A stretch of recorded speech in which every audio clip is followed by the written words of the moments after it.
En ce 9e jour du mois de janvier et donc de l'année, nous vous souhaitons une très belle et heureuse année 2025. C'est d'ailleurs le moment idéal pour commander votre étude de votre année personnelle en numérologie ou même de commander votre calendrier carnatologique personnalisé qui vous tient au courant de vos transits astrologiques sur toute l'année.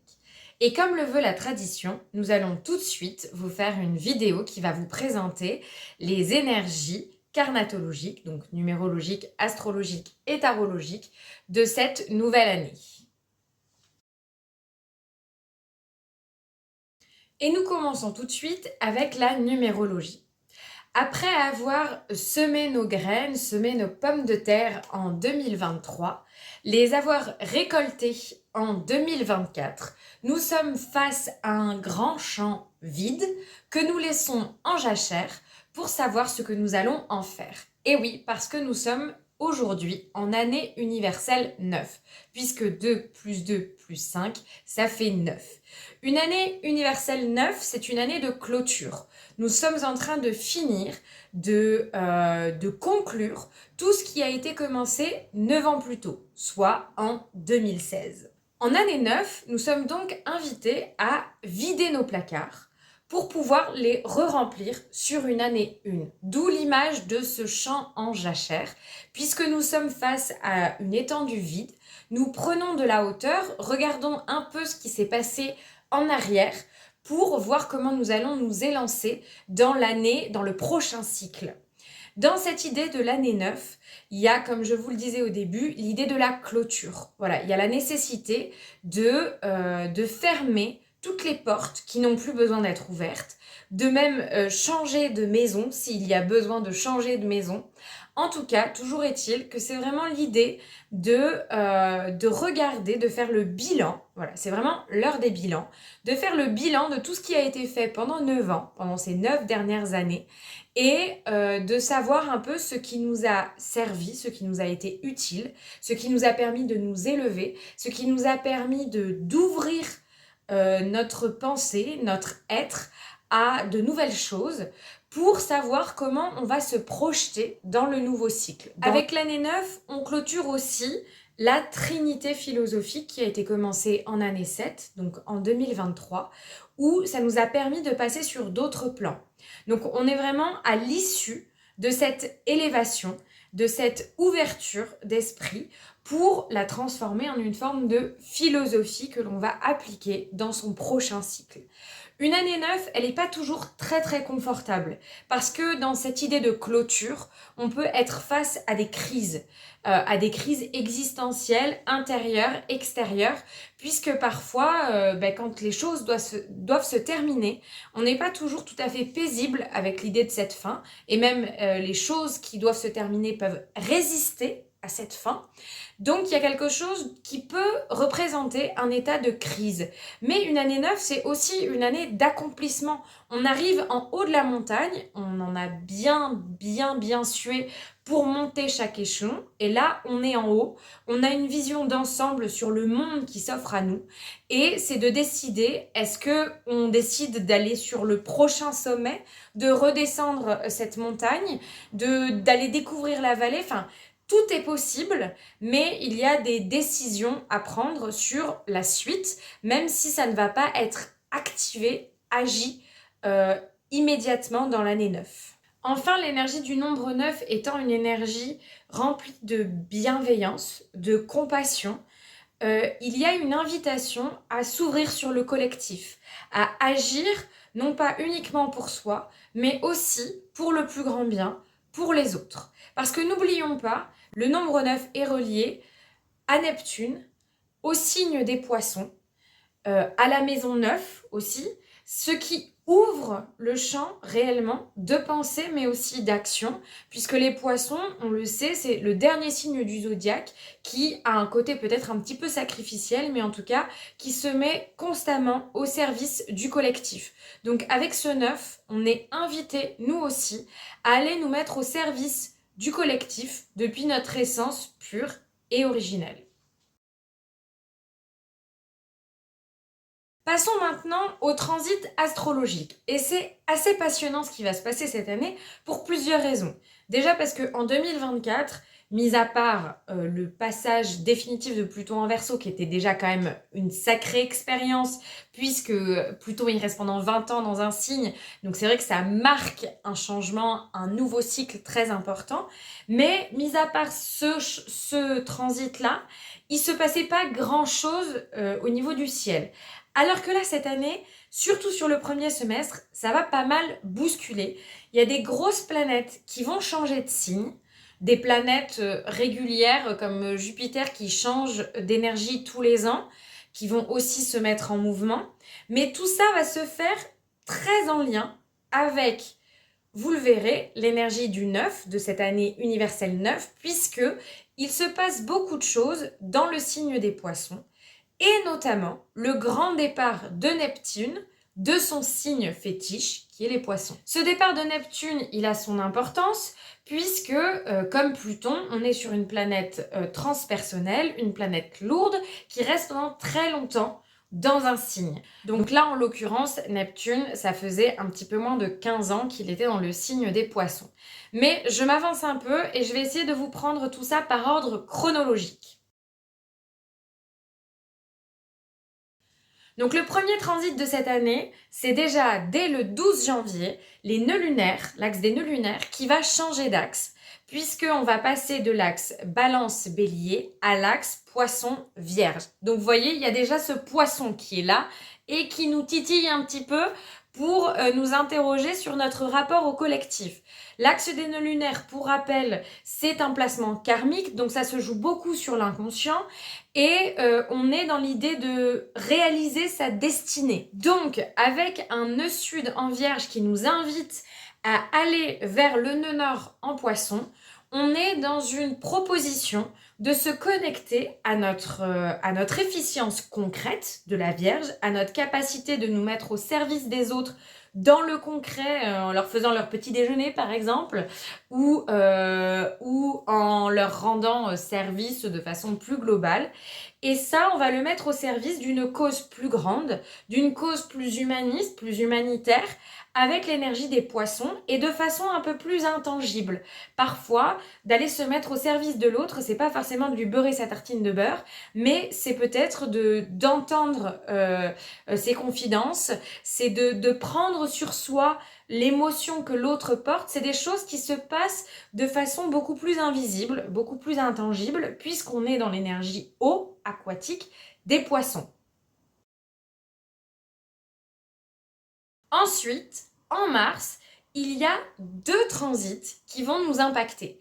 Tout d'abord, la lune noire qui, comme c'est un placement karmique, lui aussi va nous impacter, mais en arrière-plan, qui, de la balance et donc du principe des apparences, va passer au signe du scorpion, qui là va plus dans les profondeurs, travailler sur tout ce qui se cache en nous.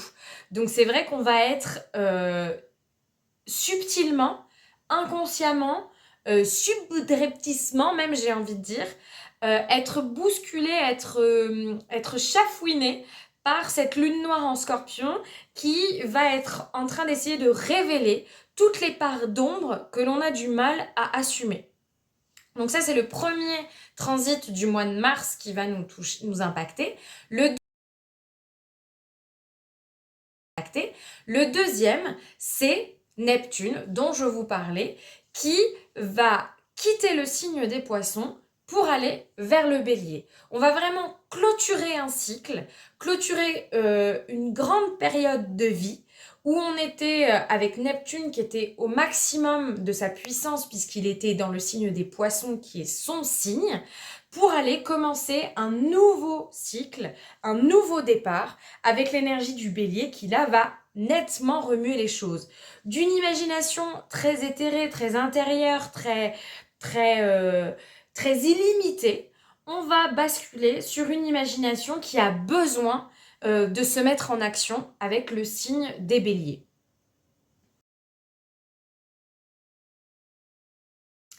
Dans la foulée de ce mouvement neptunien, il va y avoir aussi Saturne qui va un petit peu plus ancrer cette fin de cycle, ce changement, cette fin et ce début de cycle, puisque Saturne, après avoir passé 3 ans dans le signe des Poissons, va lui aussi commencer une nouvelle aventure en Bélier, et ça se passera en mai. Donc Saturne en Bélier, il n'est pas hyper à l'aise parce que Saturne, il aime bien quand les choses elles sont un petit peu carré, un peu cadrées, et avec le côté Bélier qui est tout feu tout flamme, il y a une notion de chute. Voilà, Saturne, il est en chute quand il est en Bélier, donc il sera pas hyper confortable, mais c'est vrai que ça va tous et toutes nous porter pour essayer d'aller réaliser nos élans premiers, primaires, pour qu'ils se matérialisent dans la matière. Encore une Et enfin, le dernier transit qui aura lieu en juin, c'est celui de Jupiter qui, comme tous les ans, change de signe, change d'habit pour aller voir un petit peu, continuer à apprendre, à s'expandre, à se développer. Donc après avoir passé 1 an en exil, donc pas hyper confort, dans le signe des Gémeaux, il va aller s'exalter dans le signe du Cancer. Parce que Jupiter, il est plutôt pas mal dans le signe du Cancer, il s'y sent bien, là il a toute la potentialité de s'exprimer, et on est sur un versant émotionnel, parce que Cancer, voilà, c'est le premier signe d'eau. Donc après avoir été dans les questions de communication et de se développer par la communication, par la pensée, par l'apprentissage, avec le signe du Cancer, on va aller se développer en se connectant à notre force émotionnelle, personnelle, intime, que l'on met au service des autres pour les protéger, pour créer un environnement sécuritaire, sécurisant pour soi, pour les autres, pour son entourage, pour ceux qu'on aime. Et le petit dernier de tout ce mouvement astrologique, et ce n'est pas un petit dernier parce que c'est la 3e planète transpersonnelle, donc la 3e grosse planète, qui va quitter le signe du Taureau dans lequel il était depuis 2016 pour aller vers les Gémeaux. Et oui, nous parlons bel et bien d'Uranus, qui, comme Neptune, va un petit peu faire du va-et-vient avec le côté du mouvement rétrograde, mais va faire sa première incursion en Gémeaux pour se mettre dans un élément un peu plus confortable, puisqu'il va quitter la Terre Taureau qui le met en chute pour aller vers l'ère Gémeaux qui va le remettre en mouvement. Et enfin, en tarologie, nous allons être guidés tout au long de l'année par la figure de l'ermite, parce que l'ermite, c'est le 9e arcane majeur du tarot de Marseille, et donc c'est lui qui est associé à l'année universelle 9. Ce qui est intéressant, c'est que l'ermite, il est aussi associé au signe de la Vierge. La Vierge, on vous en a parlé au tout début de la vidéo, parce que les nœuds lunaires vont basculer sur l'axe Vierge-Poisson. Donc on est dans une énergie d'opposition, mais aussi qui se complète par rapport à tout ce mouvement qui va avoir lieu dans le signe des Poissons pendant toute l'année 2025. Et donc, avec cet ermite qui nous guide, eh ben, on est soutenu dans cette introspection. Voilà, l'ermite, il nous invite à nous déposséder de tout ce qui ne nous sert plus, à aller se retirer dans notre grotte intérieure ou extérieure.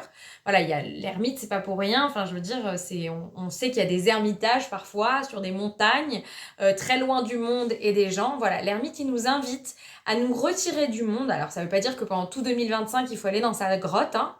Ne nous méprenons pas. Ça veut juste dire qu'il faut vraiment s'autoriser ces moments de retrait intérieur pour aller se connecter à sa sagesse, pour aller conscientiser que en fait la lumière que l'on cherche à l'extérieur, elle est en nous, que notre expérience de vie nous a apporté toute une sagesse, tout un plan de connaissances qui va nous permettre de nous élancer dans le prochain cycle.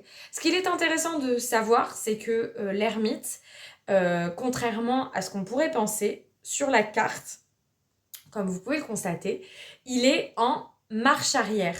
En fait, non, en marche avant. C'est-à-dire qu'il regarde vers son passé mais il avance, il est en mouvement. C'est un peu ça aussi l'idée du 9, c'est que le 9, c'est un nombre impair, donc qui serait actif, mais qui est plus passif qu'un nombre 1, par exemple. Et donc là, avec l'ermite, c'est oui, on continue d'avancer vers son avenir, oui, on continue à être au présent, mais en fait, on reste focus sur son passé pour être sûr de tous les apprentissages qu'on a fait de ce passé, de ne pas prendre avec nous des expériences qui ne vont pas nous servir, voilà, d'aller se connecter à cette sagesse expérimentée, c'est pas expérimentée, cette sagesse qui est née de toutes ces expériences en fait. Et de la prendre en nous parce que finalement c'est la seule chose dont on a besoin pour continuer à avancer. Voilà un peu ce qui nous attend en 2025 sur le plan karmatologique. Comme vous le constaterez, c'est vraiment très très dense sur le premier semestre. Ça va s'apaiser petit à petit sur le deuxième semestre pour pouvoir nous préparer à ce nouveau cycle vers lequel on a tous et toutes envie d'aller. N'oubliez pas, si vous souhaitez avoir une approche un petit peu plus personnalisée de ce qui vous attend en 2025, vous pouvez commander votre année personnelle auprès de nous ou même vous procurer notre calendrier électronique personnalisé qui vous permet d'étudier, d'observer, de savoir quels sont les transits astrologiques qui vont vous marquer cette année.